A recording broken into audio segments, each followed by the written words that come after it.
दर्शकों ब्रेक तो बाद ਤੁਹਾਡਾ ਸਵਾਗਤ ਹੈ ਜੀ। ਡਾਕਟਰ ਸਾਹਿਬ ਸਾਡੀ ਪਹਿਲੀ ਈਮੇਲ ਆਈ ਹੈ ਮੈਸੇਜ ਹੈ ਪੈਨਸਿਲਵੇਨੀਆ ਤੋਂ ਵੀਰ ਸੁਖਪ੍ਰੀਤ ਸਿੰਘ ਦੀਵਾਲੀ ਜੀ ਦਾ। ਇਹ ਲਿਖਦੇ ਹਨ, ਕਈ ਵੀਰ ਇਹ ਸਵਾਲ ਬਹੁਤ ਕਰਦੇ ਹਨ ਕਿ ਕਿਉਂ ਵਾਰ-ਵਾਰ ਖਾਲਿਸਤਾਨ ਦੀ ਮੰਗ ਕੀਤੀ ਜਾਂਦੀ ਹੈ। ਕੀ ਅਸੀਂ ਸੱਚਮੁੱਚ ਗੁਲਾਮ ਹਾਂ? ਗੁਲਾਮੀ ਦੀਆਂ ਇਹ ਨਿਸ਼ਾਨੀਆਂ ਹਨ। ਪਹਿਲੀ, ਬਾਕੀ ਸੂਬਿਆਂ ਦੀ ਗੱਲ ਹੀ ਛੱਡੀਏ, ਸਾਡੇ ਆਪਣੇ ਵਤਨ ਪੰਜਾਬ ਵਿੱਚ ਸਿੱਖਾਂ ਦੇ ਬੱਚਿਆਂ ਨੂੰ ਸਕੂਲਾਂ ਵਿੱਚ ਦਸਤਾਰ ਬੰਨ੍ਹ ਕੇ ਸਕੂਲ ਜਾਣ, ਇੱਥੋਂ ਤੱਕ ਕਿ ਸਿਰ ਢੱਕਣ ਤੱਕ ਦੀ ਵੀ ਮਨਾਹੀ ਕਰ ਦਿੱਤੀ ਜਾਂਦੀ ਹੈ। ਦੂਸਰੀ, ਜੇਕਰ ਕੋਈ ਬੱਚਾ ਸਕੂਲ ਵਿੱਚ ਪੰਜਾਬੀ ਬੋਲਦਾ ਹੈ ਤਾਂ ਉਸ ਨੂੰ ਡਾਂਟ ਕੇ ਕਿਹਾ ਜਾਂਦਾ ਹੈ ਹਿੰਦੀ ਮੇਂ ਬਾਤ ਕਰੋ। ਤੀਸਰੀ, ਕਈ ਲੋਕਾਂ ਦਾ ਖੂਨ ਪੀਣ ਵਾਲੇ ਅੱਤਵਾਦੀ ਨੂੰ ਕੁਰਸੀ ਮਿਲਦੀ ਹੈ, ਪਰ ਸਿੱਖ ਕੌਮ ਲਈ ਜੂਝਣ ਵਾਲੇ ਸੂਰਮੇ ਨੂੰ ਅੱਤਵਾਦੀ ਕਰਾਰ ਕਰਕੇ ਸਜ਼ਾ ਪੂਰੀ ਹੋਣ ਦੇ ਬਾਵਜੂਦ ਵੀ ਨਹੀਂ ਛੱਡਿਆ ਜਾਂਦਾ। ਚੌਥੀ, ਅੰਨਾ ਹਜ਼ਾਰੇ ਭੁੱਖ ਹੜਤਾਲ करे ਤਾਂ ਸਰਕਾਰ ਨੂੰ ਹੱਥਾਂ ਪੈਰਾਂ ਦੀ ਪੈ ਜਾਂਦੀ ਹੈ, ਪਰ ਕੋਈ ਸਿੱਖ ਭੁੱਖ ਹੜਤਾਲ ਕਰਕੇ ਮਰ ਵੀ ਜਾਵੇ ਤਾਂ ਵੀ ਉਸ ਦੀਆਂ ਜਾਇਜ਼ ਮੰਗਾਂ ਵੀ ਨਹੀਂ ਮੰਨੀਆਂ ਜਾਂਦੀਆਂ। ਪੰਜਵੀਂ, ਟਕੇ ਦੇ ਬੰਦੇ ਗੁਰੂ ਸਾਹਿਬ ਦੀ ਰੀਸ ਕਰਨ ਦੀ ਕੋਸ਼ਿਸ਼ ਕਰਦੇ ਹਨ, ਗੁਰੂ ਸਾਹਿਬ ਨੂੰ ਗੰਦੀ ਸ਼ਬਦਾਵਲੀ ਬੋਲਦੇ ਨੇ, ਇੱਥੋਂ ਤੱਕ ਕਿ ਅਗਨ ਭੇਟਤਾ ਕਰ ਦਿੰਦੇ ਨੇ, ਪਰ ਸਰਕਾਰ ਉਹਨਾਂ ਨੂੰ ਸਜ਼ਾ ਦੇਣ ਦੀ ਬਜਾਏ ਸਿਕਿਉਰਿਟੀ ਦਿੰਦੀ ਹੈ। ਛੇਵੀਂ, ਸਿੱਖਾਂ ਦੀਆਂ ਇਤਿਹਾਸਕ ਫਿਲਮਾਂ ਤੇ ਰੋਕ ਲਗਾਈ ਜਾਂਦੀ ਹੈ ਤੇ ਸਿੱਖਾਂ ਦੀਆਂ ਭਾਵਨਾਵਾਂ ਭੜਕਾਉਣ ਵਾਲੀਆਂ ਫਿਲਮਾਂ ਨੂੰ ਪ੍ਰਮੋਟ ਕੀਤਾ ਜਾਂਦਾ ਹੈ। ਸੱਤਵੀਂ, ਸਿੱਖਾਂ ਦੇ ਮਾੜੇ ਜਿਹੇ ਝਗੜੇ ਨੂੰ ਦੁਨੀਆ ਸਾਹਮਣੇ ਇਸ ਤਰ੍ਹਾਂ ਪੇਸ਼ ਕੀਤਾ ਜਾਂਦਾ ਹੈ ਕਿ ਸਿੱਖ ਹਿੰਸਕ ਕੌਮ ਹੈ, ਪਰ ਸਿੱਖਾਂ ਵੱਲੋਂ ਸਭ ਤੋਂ ਵੱਧ ਕੇ ਕੀਤੀ ਹੜ੍ਹ ਪੀੜਤਾਂ ਦੀ ਮਦਦ ਦਾ ਨਾਮ ਵੀ ਨਹੀਂ ਲਿਆ ਜਾਂਦਾ। ਅੱਠਵੀਂ, ਹਿੰਦੁਸਤਾਨ ਦੇ ਨਾਅਰੇ ਗੱਜ-ਵੱਜ ਕੇ ਲਗਾਏ ਜਾਂਦੇ ਹਨ, ਪਰ ਖਾਲਿਸਤਾਨ ਦਾ ਨਾਮ ਲੈਣ ਦੀ ਵੀ ਮਨਾਹੀ ਹੈ। ਨੌਵੀਂ, ਇੰਦਰਾ ਵਰਗੀ ਕਾਤਲ ਨੂੰ ਗੱਡੀ ਚੜਾਉਣ ਵਾਲੇ ਝੱਟ ਫਾਂਸੀ ਤੇ ਝੁਲਾ ਦਿੱਤੇ ਜਾਂਦੇ ਹਨ ਕਿਉਂਕਿ ਉਹ ਸਿੱਖ ਸਨ, ਪਰ ਮਾਸੂਮ ਸਿੱਖਾਂ ਦੇ ਕਾਤਲ ਅੱਜ 30 ਸਾਲ ਬਾਅਦ ਵੀ ਹਲਕੇ ਕੁੱਤੇ ਵਾਂਗ ਘੁੰਮਦੇ ਹਨ। ਗੱਲਾਂ ਤਾਂ ਹੋਰ ਵੀ ਬਹੁਤ ਹਨ, ਪਰ ਸ਼ਾਇਦ ਇੰਨੀਆਂ ਸਾਨੂੰ ਗੁਲਾਮੀ ਦਾ ਅਹਿਸਾਸ ਕਰਵਾ ਜਾਣ ਅਤੇ ਸ਼ਾਇਦ ਸਾਡੀ ਕੁੰਭ ਕਰਨੀ ਨੀਂਦ ਉੱਪਰ ਕੋਈ ਅਸਰ ਹੋਵੇ ਅਤੇ ਅਸੀਂ ਆਪਣੇ ਫਾਲਤੂ ਦੇ ਝਗੜੇ ਭੁਲਾ ਕੇ ਕੌਮ ਦੇ ਵਾਧੇ ਦੀ ਗੱਲ ਸੋਚ ਸਕੀਏ। ਬਾਕੀ ਸਾਡਾ ਰੋਸ ਨਾ ਤਾਂ ਕਿਸੇ ਭਾਸ਼ਾ ਨਾਲ ਹੈ, ਨਾ ਕਿਸੇ ਕੌਮ ਨਾਲ ਹੈ। ਹਿੰਦੀ ਵਰਗੀ ਭਾਸ਼ਾ ਤਾਂ ਸਾਡੇ ਗੁਰੂ ਸਾਹਿਬ ਵਿੱਚ ਵੀ ਦਰਜ ਹੈ ਅਤੇ ਅਸੀਂ ਆਪਣੇ ਹਿੰਦੂ ਵੀਰਾਂ ਨਾਲ ਅੱਜ ਵੀ ਮੋਢੇ ਨਾਲ ਮੋਢਾ ਲਾ ਕੇ ਖੜੇ ਹਾਂ। ਬਸ ਇੱਕੋ ਸ਼ਰਤ ਹੈ ਕਿ ਤੁਸੀਂ ਗੁਰੂ ਸਾਹਿਬਾਨ ਦੀਆਂ ਕੁਰਬਾਨੀਆਂ ਨੂੰ ਨਾ ਭੁਲਾਓ ਅਤੇ ਸਿੱਖਾਂ ਨਾਲ ਹੋ ਰਹੇ ਧੱਕੇ ਖਿਲਾਫ ਆਪਣੇ ਫਿਰਕੂ ਲੀਡਰਾਂ ਖਿਲਾਫ ਆਵਾਜ਼ ਉਠਾਓ। ਜੀ ਡਾਕਟਰ ਸਾਹਿਬ। ਵੀਰ ਸੁਖਪ੍ਰੀਤ ਸਿੰਘ ਦੀਵਾਲੀ ਜੀ ਦਾ ਬਹੁਤ ਬਹੁਤ ਸ਼ੁਕਰੀਆ ਜੀ। ਉਹਨਾਂ ਨੇ ਸਾਨੂੰ ਲਿਖਿਆ, ਉਹਨਾਂ ਨੇ 8-9 ਨੁਕਤੇ ਬੜੇ ਅੱਛੇ ਕ੍ਰਮ ਦੇ ਵਿੱਚ ਦਿੱਤੇ ਨੇ। ਇਹ ਦੱਸਦੇ ਆ ਕਿ ਵੀ ਗੁਲਾਮੀ ਕਿਹਨੂੰ ਕਹਿੰਦੇ ਨੇ ਔਰ ਅਸੀਂ ਕਿਵੇਂ ਗੁਲਾਮ ਹੈ, ਔਰ ਉਹਨਾਂ ਨੇ ਬੜੀ ਸਪਸ਼ਟਤਾ ਨਾਲ ਲਿਖਿਆ ਹੈ ਕਿ ਕਿਵੇਂ ਪੰਜਾਬ 'ਚ ਕਈ ਸਕੂਲਾਂ 'ਚ ਦਸਤਾਰਾਂ 'ਤੇ ਪਾਬੰਦੀ ਹੈ ਔਰ ਇਹ ਖਬਰਾਂ ਅਕਸਰ ਆਉਂਦੀਆਂ ਰਹਿੰਦੀਆਂ ਨੇ। 2-3 ਥਾਵਾਂ 'ਤੇ ਤਾਂ ਪੇਰੈਂਟਸ ਨੂੰ ਇਲਾਕੇ ਦੀਆਂ ਸੰਗਤਾਂ ਨੂੰ ਜਾ ਕੇ ਪ੍ਰਿੰਸੀਪਲ ਨੂੰ ਕਨਫਰੰਟ ਕਰਕੇ ਉਹ ਤਬਦੀਲੀ ਕਰਵਾਉਣੀ ਪਈ।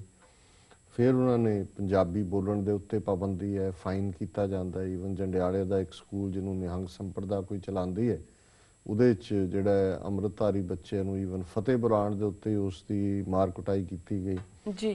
ਇਸੇ ਤਰ੍ਹਾਂ ਉਹਨਾਂ ਨੇ ਦੱਸਿਆ ਕਿ ਵੀ ਕਿਵੇਂ ਜਿਹੜੇ ਦੂਸਰੇ ਬਹੁ ਗਿਣਤੀ ਦੇ ਅੱਤਵਾਦੀ ਨੇ ਉਹਨਾਂ ਨੂੰ ਕੁਰਸੀਆਂ ਨੇ, ਜਿਵੇਂ ਕਾਂਗਰਸ ਦੇ ਵੇਲੇ ਸਾਰੇ ਜਿਹੜੇ ਉਹਦੇ ਜਿਨ੍ਹਾਂ ਨੇ ਨਵੰਬਰ 84 ਦੀ ਸਿੱਖ ਨਸਲਕੁਸ਼ੀ 'ਚ ਅੱਗੇ ਵੱਧ ਕੇ ਰੋਲ ਅਦਾ ਕੀਤਾ, ਵਜ਼ੀਰੀਆਂ HKL ਭਗਤ, ਜਗਦੀਸ਼ ਟਾਈਟਲਰ, ਕਮਲਨਾਥ, ਔਰ ਇਸੇ ਤਰ੍ਹਾਂ ਜਿਹੜਾ ਅਸੀਂ ਅੱਜ ਦੇ ਪੀਰੀਅਡ 'ਚ ਜਿਹੜੀ BJP ਸਰਕਾਰ ਦੇ ਵਿੱਚ ਉਹੀ ਨੇ ਜਿਨ੍ਹਾਂ ਨੇ ਗੁਜਰਾਤ ਦੇ ਵਿੱਚ 2002 'ਚ ਹਜ਼ਾਰਾਂ ਮੁਸਲਮਾਨਾਂ ਦੀ ਨਸਲਕੁਸ਼ੀ ਕੀਤੀ ਹੈ ਜੀ। ਤੇ ਇਸ ਦੇ ਉਲਟ ਜਿਹੜੇ ਜਿਨ੍ਹਾਂ ਨੇ ਆਪਣੇ ਹੱਕਾਂ ਦੇ ਲਈ ਜਾਂ ਸੈਲਫ ਡਿਫੈਂਸ ਦੇ ਵਿੱਚ ਕੋਈ ਕਾਰਵਾਈ ਕੀਤੀ ਉਹਨਾਂ ਨੂੰ ਅੱਤਵਾਦੀ, ਅਲਗਾਵਵਾਦੀ, ਉਗਰਵਾਦੀ ਬਣਾ ਦਿੱਤਾ। ਲੰਬੀਆਂ ਕੈਦਾਂ ਔਰ ਕਈ ਸਾਲ ਜਿਹੜੇ ਹੈ ਕੈਦ ਆਪਣੀ ਪੂਰੀ ਕਰਨ ਤੋਂ ਬਾਅਦ ਵੀ ਉਹਨਾਂ ਦੀ ਰਿਹਾਈ ਨਹੀਂ ਹੈ।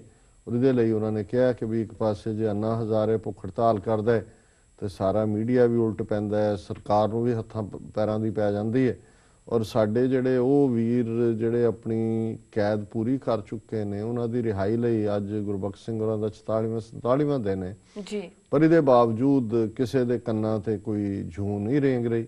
ਔਰ ਅਨਫੋਰਚੂਨੇਟਲੀ ਹਾਲਾਤ ਤਾਂ ਇਹ ਨੇ, ਮੈਂ ਅੱਜ ਹੀ ਦੇਖ ਰਿਹਾ ਸੀ ਕਿ ਤਖਤ ਸ੍ਰੀ ਕੇਸਗੜ੍ਹ ਸਾਹਿਬ ਦੇ ਜਥੇਦਾਰ ਗਿਆਨੀ ਮੱਲ ਸਿੰਘ, ਇਹ ਪੂਰੇ ਬਾਬਾ ਧੁੰਮਾ, ਜਸਵੀਰ ਸਿੰਘ ਰੋਡੇ, ਦੂਸਰੇ ਜਿਹੜੇ ਨੇ ਇਹਨਾਂ ਸਾਰਿਆਂ ਦੇ ਡੈਲੀਗੇਸ਼ਨ ਦੇ ਨਾਲ ਰਾਜਨਾਥ ਸਿੰਘ ਨੂੰ ਜਾ ਕੇ ਉੱਥੇ ਯਾਦ ਪੱਤਰ ਦੇ ਰਹੇ ਸੀ। ਔਰ ਮੈਨੂੰ ਦੁੱਖ ਹੋਇਆ ਇਹ ਦੇਖ ਕੇ, ਇਸ ਲਈ ਨਹੀਂ ਕਿ ਵੀ ਯਾਦ ਪੱਤਰ ਕਿਉਂ ਦਿੱਤਾ, ਮੈਂ ਸਮਝਦਾ ਹਾਂ ਵੀ ਤਖਤ ਦਾ ਮਤਲਬ ਹੀ ਸਾਵਰਨ ਹੁੰਦਾ ਹੈ। ਤਖਤ ਤਾਂ ਪਾਵਰ ਸੈਂਟਰ ਹੈ ਜੀ। ਹੁਣ ਇੱਕ ਤਖਤ, ਉਹ ਕੇਸਗੜ੍ਹ ਸਾਹਿਬ ਦਾ ਤਖਤ ਜਿੱਥੇ ਖਾਲਸੇ ਦੀ ਸਾਜਨਾ ਹੋਈ, ਜਿਸ ਬਾਰੇ ਅਕਸਰ ਜਦੋਂ ਕਦੇ ਹਥਿਆਰਾਂ ਦੇ ਲਾਇਸੈਂਸ ਲੈਣ ਦੀ ਗੱਲ ਹੁੰਦੀ ਸੀ ਕਿ ਜੀ ਸਰਕਾਰ ਲਾਇਸੈਂਸ ਨਹੀਂ ਦਿੰਦੀ, ਤੇ ਸੰਤ ਭਿੰਡਰਾਂਵਾਲੇ ਕਹਿੰਦੇ ਸੀ ਕਿ 10ਵੇਂ ਪਾਤਸ਼ਾਹ ਨੇ ਔਰੰਗਜ਼ੇਬ ਤੋਂ ਲਾਇਸੈਂਸ ਲਏ ਸੀ। ਜੀ ਜੀ। ਹੁਣ ਜਿਹੜਾ ਮੁਕਾਮ ਹੋਏ ਸਾਡੀ ਸੋਵਰਨ ਪਾਵਰ ਦਾ, ਤਖਤ ਔਰ ਧਰਤੀ ਅਨੰਦਪੁਰ ਦੀ, ਉਹਨਾਂ ਦਾ ਜਥੇਦਾਰ ਜਿਹੜਾ ਹੈ ਉਹ ਮੰਗ ਪੱਤਰ ਦੇ ਰਿਹਾ ਹੋਏ ਜਾਂ ਉਹ ਜਾ ਕੇ ਗੁਜ਼ਾਰਿਸ਼ ਕਰ ਰਿਹਾ ਹੋਏ, ਅਰਜ਼ ਕਰ, ਸਿਆਸੀ ਲੋਕਾਂ ਦੀ ਇੱਕ ਵੱਖਰੀ ਗੱਲ ਹੈ ਜੀ। ਸੋ ਇਹ ਇੱਕ ਆਪਣੇ ਆਪ ਦੇ ਵਿੱਚ ਹੀ ਇਹ ਇੱਕ ਗੁਲਾਮੀ ਦਾ ਅਹਿਸਾਸ ਹੈ ਕਿ ਕਿੱਥੇ ਸਾਡਾ ਕੌਮ ਦਾ ਜਿਹਦਾ ਕਨਸੈਪਟ ਹੀ ਖਾਲਸਾ ਬਾਦਸ਼ਾਹ ਜਾਂ ਬਾਗੀ ਹੈ, ਤੇ ਕਿਸ ਲੈਵਲ ਦੇ ਉੱਤੇ ਆ ਕੇ ਅੱਜ ਇਹ ਗੱਲ ਖਲੋਤੀ ਹੈ। ਔਰ ਉਹਨਾਂ ਨੇ ਦੂਸਰੇ ਪਾਸੇ ਕਿਹਾ ਹੈ ਵੀ ਕਿਵੇਂ ਅੱਜ ਅਸੀਂ ਕਿੰਨੇ ਬੇਵਸ ਹਾਂ ਕਿ ਸਾਡੇ ਗੁਰੂ ਸਾਹਿਬਾਨ ਦੇ ਖਿਲਾਫ ਭੱਦੀ ਸ਼ਬਦਾਵਲੀ ਲਿਖੀ ਜਾ ਰਹੀ ਹੈ। ਜੇ ਹੁਣ ਚਾਰ ਸਾਹਿਬਜ਼ਾਦੇ ਫਿਲਮ ਆਈ, ਐਨੀਮੇਟਡ ਫਿਲਮ ਸੀ, ਉਸ ਚੋਂ ਹਾਂ ਪੱਖੀ ਗੱਲ ਨਿਕਲੀ, ਤੇ ਹੁਣ ਤੁਸੀਂ ਦੇਖੋ ਕਿ ਵੀ ਅਸੀਂ ਪ੍ਰੋਟੈਸਟ ਤੇ ਆ ਗਏ। ਸ਼੍ਰੋਮਣੀ ਕਮੇਟੀ ਪ੍ਰਧਾਨ ਨੇ ਵੀ ਕਿਹਾ ਜੀ ਕਿਸੇ ਨੇ ਜਿਹੜਾ ਅਰਦਾਸ ਦੇ ਉੱਤੇ ਜਿਹੜਾ ਉਸ ਨੂੰ ਰਿਡੀਕਿਊਲ ਕਰਦੇ ਆ, ਮਜ਼ਾਕ ਉਡਾਉਂਦੇ ਆ, ਉਸ ਕਿਸਮ ਦਾ ਅਪਲੋਡ ਕਰ ਦਿੱਤਾ ਹੈ।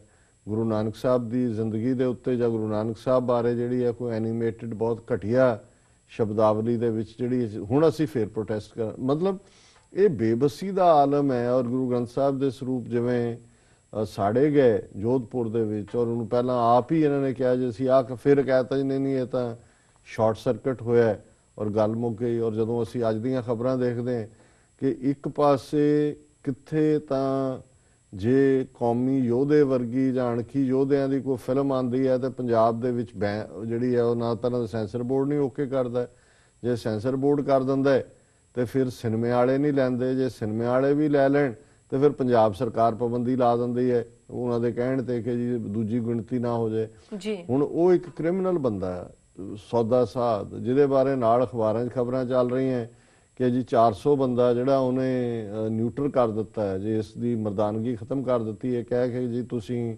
ਜਿਹੜਾ ਤੁਹਾਨੂੰ ਸਿੱਧੇ ਸਵਰਗਾਂ 'ਚ ਭੇਜਾਂਗੇ। ਉਹਨਾਂ 'ਚੋਂ 2 ਨੇ ਜਿਹੜਾ ਉਹ ਅਦਾਲਤ ਦੇ ਵਿੱਚ ਪਟੀਸ਼ਨ ਕੀਤੀ ਔਰ ਹਾਈ ਕੋਰਟ ਦੇ ਆਰਡਰਸ ਦੇ ਉੱਤੇ CBI ਨੇ ਕੇਸ ਰਜਿਸਟਰ ਕੀਤਾ ਹੈ ਕਿ ਇਨਵੈਸਟੀਗੇਸ਼ਨ ਕਰਨੀ ਹੈ ਵੀ 400 ਬੰਦਾ ਜਿਹੜਾ ਹੈ ਉਸ ਨੂੰ ਖਤਮ ਕਰ ਦਿੱਤਾ ਗਿਆ, ਕੈਸਟ੍ਰੇਟ ਕਰ ਦਿੱਤਾ ਗਿਆ ਜੀ।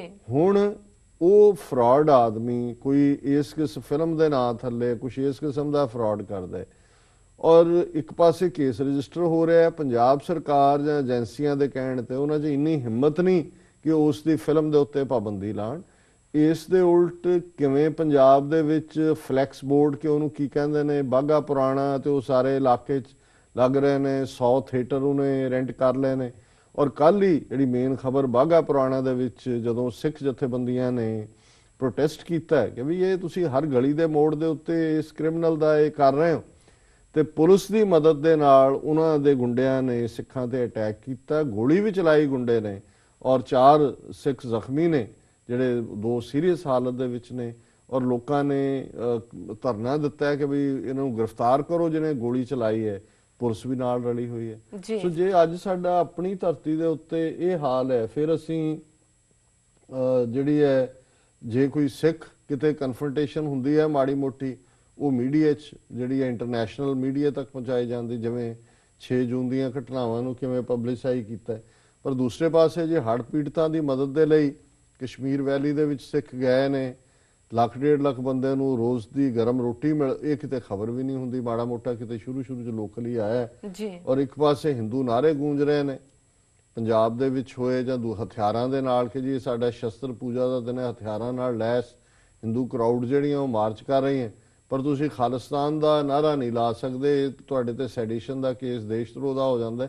ਇਹਦੇ ਬਾਵਜੂਦ ਕਿ ਇੰਡੀਅਨ ਸੁਪਰੀਮ ਕੋਰਟ ਦਾ ਡਿਸੀਜਨ ਹੈ ਕਿ ਪੀਸਫੁਲੀ ਖਾਲਿਸਤਾਨ ਬਣਾਉਣਾ ਜਿਹੜਾ ਉਹ ਅਗੇਂਸਟ ਦਾ ਕਨਸਟੀਟਿਊਸ਼ਨ ਨਹੀਂ ਹੈ। ਇਸੇ ਤਰ੍ਹਾਂ ਇੰਦਰਾ ਦੇ ਕਾਤਲ ਜਿਹੜੇ ਨੇ ਉਹਨਾਂ ਨੂੰ ਕਾਤਲ ਸ਼ਬਦ ਕਿਉਂਕਿ ਉਹ ਵਰਤਦੇ ਨੇ ਇਸ ਲਈ ਉਹਨਾਂ ਨੇ ਵਰਤੇ ਕਿ ਵੀ ਉਹਨਾਂ ਨੂੰ ਫਾਂਸੀ ਦੇ ਦਿੱਤੀ ਜਾਂਦੀ ਹੈ, ਪਰ ਜਿਹੜੇ ਸਿੱਖਾਂ ਦੇ ਕਾਤਲ ਨੇ ਉਹ ਅੱਜ ਵੀ ਜਿਹੜੇ ਨੇ 30 ਸਾਲ ਹੋ ਗਏ ਨੇ। ਹੁਣ ਹੋਮ ਮਿਨਿਸਟਰ ਨੇ ਕਹਿ ਦਿੱਤਾ ਜੀ ਜੈਨੋਸਾਈਡ ਹੈ, ਪਰ ਕਿੰਨੀਆਂ ਸਰਕਾਰਾਂ ਇਸ ਸਮੇਂ 'ਚ ਆਈਆਂ ਕਿਸੇ ਨੇ ਇਹ ਨਸਲਕੁਸ਼ੀ ਕਰਨ ਵਾਲਿਆਂ ਨੂੰ ਸਜ਼ਾ ਯਾਫਤਾ ਨਹੀਂ ਕੀਤਾ। ਔਰ ਉਹਨਾਂ ਨੇ ਠੀਕ ਕਿਹਾ ਕਿ ਭਈ ਜਿਹੜਾ ਸਾਨੂੰ ਆਪਣੇ ਕੌਮ ਦੇ ਵਾਧੇ ਦੇ ਲਈ, ਕਿਵੇਂ ਕੌਮ ਨੂੰ ਅਸੀਂ ਪ੍ਰੋਗਰੈਸ 'ਚ ਲਿਜਾਣਾ ਹੈ, ਜੀ ਉਸ ਦੇ ਲਈ ਅਸੀਂ ਯਤਨਸ਼ੀਲ ਹੋਈਏ।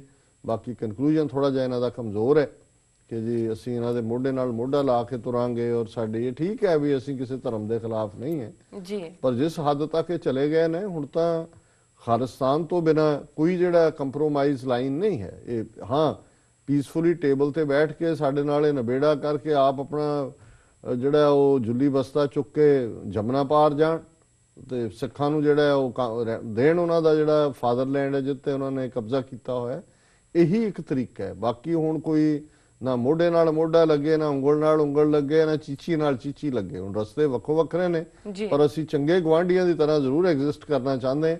ਪਰ ਉਹ ਇਸ ਤਾਂ ਹੀ ਸੰਭਵ ਹੋਏਗਾ ਜੇ ਇਹ ਹੁਣ ਜਿੰਨਾ ਕੁਛ ਇਹਨਾਂ ਨੇ ਕਰ ਲਿਆ ਇਹਦੇ ਬਾਵਜੂਦ ਜੇ ਫਾਈਨਲੀ ਗ੍ਰੇਸਫੁਲੀ ਸਿੱਖਾਂ ਦੇ ਨਾਲ ਇਹ ਆਪਣਾ ਜਿਹੜਾ ਹੈ ਸਾਨੂੰ ਸਾਡਾ ਬਣਦਾ ਹੱਕ ਦੇਣ। ਸੋ ਇਹਨਾਂ ਦਾ ਸੁਖਪ੍ਰੀਤ ਸਿੰਘ ਦੀਵਾਲੀ ਜੀ ਦਾ ਧੰਨਵਾਦ, ਉਹਨਾਂ ਨੇ ਸਾਨੂੰ ਲਿਖਿਆ। ਜੀ ਡਾਕਟਰ ਸਾਹਿਬ, ਇਸ ਨਾਲ ਲੈਣੇ ਬ੍ਰੇਕ। ਵਿਊਅਰਸ ਤੁਸੀਂ ਨਾਲ ਇਸ ਤਰ੍ਹਾਂ ਬਣੇ ਰਹੋ, ਮਿਲਦੇ ਹਾਂ ਛੋਟੇ ਵਕਫੇ ਤੋਂ ਬਾਅਦ।